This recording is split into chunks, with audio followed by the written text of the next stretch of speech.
Lewis Hamilton has just made a brutally honest revelation that shook the behind the scenes of Formula One. And Frédéric Vasseur, the head of the Ferrari team, also did not hold back after yet another disastrous weekend for the British driver wearing red.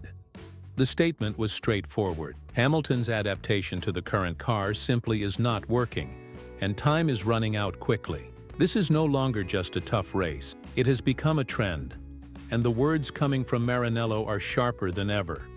According to Hamilton himself, not only does he continue to struggle to understand this season's car, but he also feels he would need a brain transplant just to keep up with it. That's right, a brain transplant. It's hard to be more direct than that.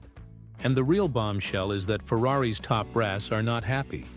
They are displeased with the results, the performance, and pretty much everything.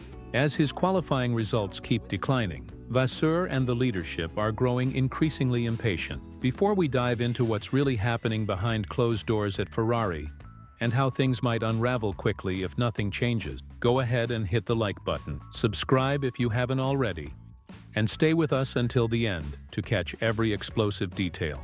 After giving Ferrari fans a rare glimmer of hope in Shanghai, with that sensational sprint race victory from pole position, the Saudi Arabian Grand Prix was supposed to be the turning point, the weekend when seven-time world champion Lewis Hamilton would finally start getting along with the new car, when all the learning, setup testing, and adaptation would finally pay off. Instead, what we got in Jeddah was another frustrating chapter in a story that is starting to feel oddly familiar. Yes, Hamilton made it into Q3, but barely.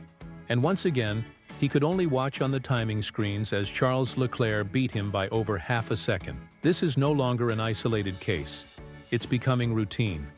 When asked yet again what it takes to finally extract performance from the car, Hamilton didn't list technical adjustment. He didn't blame the car or the setup. He simply replied, half-jokingly, but with a piercing honesty, a brain transplant. Think about that. Lewis Hamilton, the man who rewrote the record books, dominated an entire decade of Formula One, and used to be unbeatable in qualifying, now openly admits that he does not know how to drive this car fast, that the car does not respond to him, that the performance is there, but out of reach. 2/10 lost in the first sector, another 3 gone in the second. His final lap in Q3, according to Hamilton, was one of the worst of his career. And this is no longer just about lap times, it's about confidence, rhythm, that unsettling feeling of heading into a race weekend knowing that no matter how hard you push, how deep you dig, you'll still be a step behind your teammate. And it's not just any teammate. It's Charles Leclerc, calm, calculated, fast, a driver who spent years learning every quirk of the Ferrari, while Hamilton is still trying to figure out how to stop the car from sliding mid-corner. But perhaps the most impactful part of this story isn't the lap times or the radio messages where Hamilton says things like, "no grip," or "I'm way behind." It's what came after qualifying. It's what he admitted on camera. Hamilton said, "The fans are not happy. The team is not happy." And then the bomb. "The bosses are not happy." That level of transparency is rare from Lewis. And it's a clear sign that the pressure inside Ferrari isn't just theoretical. It's real. And it's rising. And that's where Frédéric Vasseur comes in, the man tasked with rebuilding Ferrari. He didn't criticize Hamilton directly in public, but his message was clear and sharp.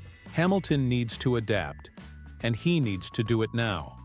There's no adjustment period here. This isn't Mercedes where Hamilton could shape the team around him. This is Ferrari, the most scrutinized team in motorsport. Here, the expectation is immediate results, not a year of fine-tuning. The truth is, Hamilton has yet to beat Leclerc in qualifying. He hasn't won a race against him. And even though the points gap between them isn't massive, the mental momentum, the upper hand, is all with Leclerc. He's comfortable, confident, and delivering results consistently, even when the car isn't perfect. Meanwhile, Hamilton is wrestling with a car that simply won't cooperate. The rear end is unstable. It understeers when it should bite. It oversteers when it should hold firm. Hamilton's legendary braking precision is being sabotaged by a platform that reacts unpredictably.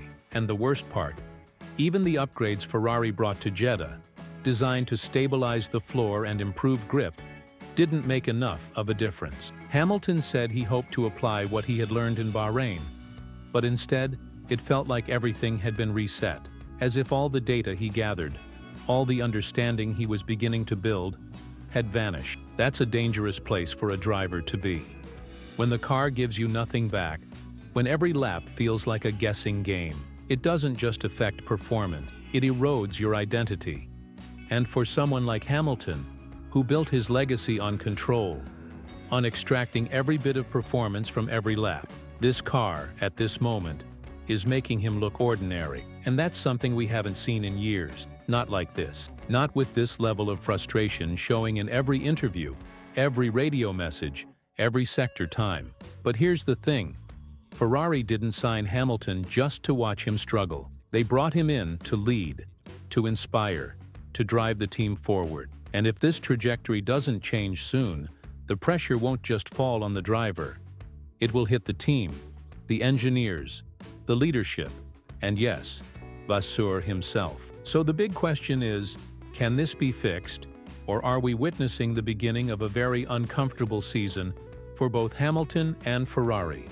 Now the attention turns to Sunday's race. Hamilton will start from 7th position. On paper, that might not sound disastrous, but don't be fooled. For a driver of his caliber and a team with Ferrari's ambitions, it's a disappointing performance, and Hamilton knows it. He didn't mince words in the post-qualifying interview. He said this is not where he should be, that he's trying everything.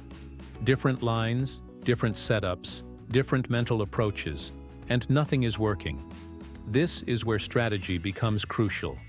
Jeddah is a street circuit, fast, unforgiving, but also unpredictable. Safety cars, red flags, sudden weather changes, all of it can shake up the order and create openings for drivers like Hamilton, who know how to exploit chaos. And still, the car hasn't shown the kind of consistency that inspires confidence for race day. Because even if Ferrari is fast in clean air, it becomes unstable in traffic. The tires overheat. It doesn't handle dirty air well.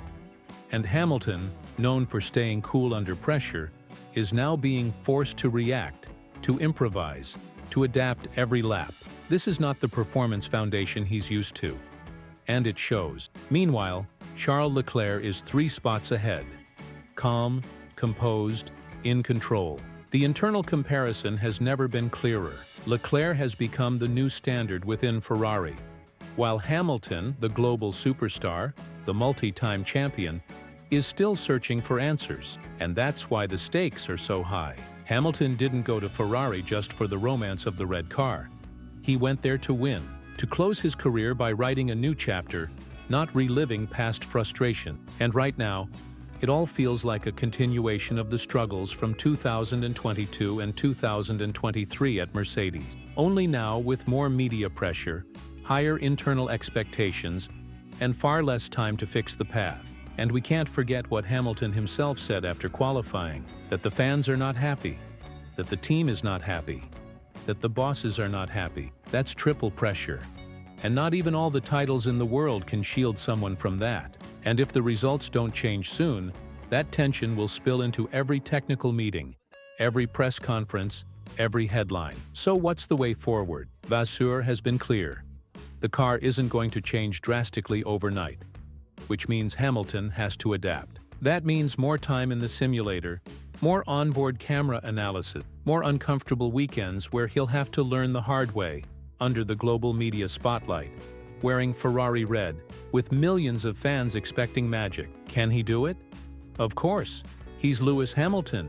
He's faced title deciders, raced through pain, battled controversies for years. But can he do it quickly enough to keep this partnership alive and successful?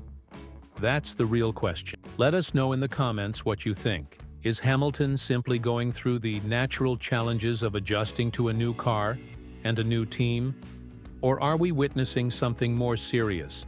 A disconnect between driver and machine that might never align? And do you believe Ferrari can actually build a structure around Hamilton like Mercedes once did? Or has Leclerc already secured his place as the undisputed #1? If you made it this far, thank you. Don't forget to like the video, subscribe to the channel, and turn on the notification bell so you don't miss any of the drama that's still to come. And remember, for more exclusive Formula One insights and daily updates, check out our secondary channel linked in the description. Because this story is not just about Jeddah, it's about the future.